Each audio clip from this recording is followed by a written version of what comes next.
Hi friends, Indira ಲೋಕ YouTube ಚಾನಲ್ಗೆ ಸ್ವಾಗತ. ಬಿಳಿ ಎಕ್ಕದ ಗಿಡದ ಎಲೆಗಳಿಂದ ರಕ್ಷೆ ಮಾಡ್ತಾ ಇದ್ದೀನಿ. ಈ ಎಕ್ಕದ ಎಲೆಗಳು ಗಿಡದ ಬುಡದಲ್ಲಿ ಬಿದ್ದಿರುವಾದರೂ ತರ್ಬೋದು, ಇಲ್ಲ ಗಿಡದಲ್ಲೇ ಸ್ವಲ್ಪ ಹಣ್ಣಾಗಿ ಇರುತ್ತೆ, ಅದನ್ನಾದರೂ ತೊಗೊಂಬಂದು ಸ್ವಲ್ಪ ಬಿಸಿಲಲ್ಲಿ ಒಣಗಿಸಿ ನಾವು ಆ ಥರ ಆದರೂ ಮಾಡ್ಕೋಬೋದು. ನಾನು ಈ ಎಲೆಗಳನ್ನು ಕೆಳಗಡೆ ಬಿದ್ದಿರುವಂಥದ್ದನ್ನೇ ತೊಗೊಂಡು ಬಂದಿದ್ದೀನಿ. ಇದರಲ್ಲಿ ಧೂಳೆಲ್ಲ ಸ್ವಲ್ಪ ಕ್ಲೀನ್ ಮಾಡಿಕೊಂಡು ಒಂದು ವೇಸ್ಟ್ ಪ್ಲೇಟ್, ನಾನು ಇದಕ್ಕಂತಲೇ ಒಂದು ಪ್ಲೇಟ್ ಇಟ್ಕೊಂಡಿದ್ದೀನಿ. ಆ ಪ್ಲೇಟ್ಗೆ ಹಾಕಿ ಎಲ್ಲ ಎಲೆಗಳನ್ನು ಸುಡಬೇಕು. ಇದು ಸುಟ್ಟಾಗ ಫುಲ್ ಎಲ್ಲ ಕಪ್ಪಾಗುತ್ತೆ. ಯಾವುದೇ ಕೆಲಸದ ಮೇಲೆ ಹೊರಗಡೆ ಹೋದಾಗಲಿ ಇಲ್ಲ ಮನೆಯಲ್ಲಿದ್ರೂ ಅಷ್ಟೇ, ಬೆಳಗ್ಗೆ ಎದ್ದು ಸ್ನಾನ ಮಾಡಿ ದೇವ್ರ ಕೈ ಮುಗಿದಾಗ ಕುಂಕುಮ ಬಟ್ಟಿಟ್ಕೊಂಡಾಗ ಅದರ ಜೊತೆಗೆ ಈ ರಕ್ಷೆಯನ್ನು ಇಟ್ಕೊಂಡಾಗ ಎಷ್ಟೋ ದುಷ್ಟಶಕ್ತಿಗಳು ನಮ್ಮಿಂದ ದೂರ ಹೋಗುತ್ತೆ. ಅದಕ್ಕೆ ಹಾಕ್ಕೊಂಡಿದ್ದಂಥ ಎಲೆಗಳು ಕಂಪ್ಲೀಟಾಗಿ ಸುಟ್ಕೊಂಡಿದ್ದಾಗಿದೆ. ಈಗ ಇದನ್ನು ತಣ್ಣಗಾದ ಮೇಲೆ ಕೈಯಿಂದನೇ ಪುಡಿ ಮಾಡಿಕೊಂಡ್ರೆ ಈಸಿಯಾಗಿ ಪುಡಿ ಮಾಡ್ಕೊಬೋದು. ಈ ಥರ ರಕ್ಷೆ ಮಾಡ್ಕೊಳ್ಳೋದಕ್ಕೆ ಸಾವಿರಾರು ರೂಪಾಯಿ ಏನು ಖರ್ಚು ಮಾಡೋ ಅವಶ್ಯಕತೆ ಏನಿಲ್ಲ, ಈಸಿಯಾಗೇ ಮಾಡ್ಕೋಬೋದು.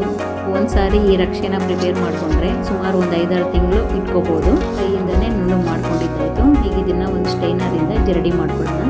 ಜರಡಿ ಮಾಡ್ಕೊಂಡಿದ್ದ ನಂತರ ಒಂದು ಗ್ಲಾಸ್ ಬೌಲ್ಗಾಗಲಿ ಇಲ್ಲ ಅಂದರೆ ಒಂದು ಬೆಳ್ಳಿ ಬೌಲ್ಗಾಗಲಿ ಹಾಕ್ಕೊಂಡು ಒಂದು 2 ಸ್ಪೂನು ಕರಗಿಸಿರುವಂಥ ತುಪ್ಪ ಹಾಕಿ ಮಿಕ್ಸ್ ಮಾಡ್ಕೊಳ್ತಾ ಇದ್ದೀನಿ.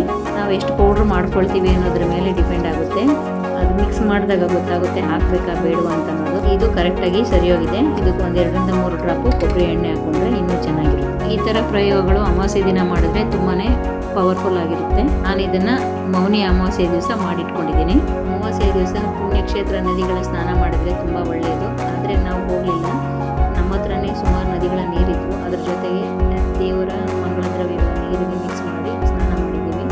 ವಿಡಿಯೋ ಇಷ್ಟ ಆಗಿದ್ರೆ ಲೈಕ್ ಮಾಡಿ, ಶೇರ್ ಮಾಡಿ, ಕಮೆಂಟ್ ಮಾಡಿ. ಇನ್ನೂ ಇದೇ ಥರ ಟಿಪ್ಸ್ ಇರುವಂಥ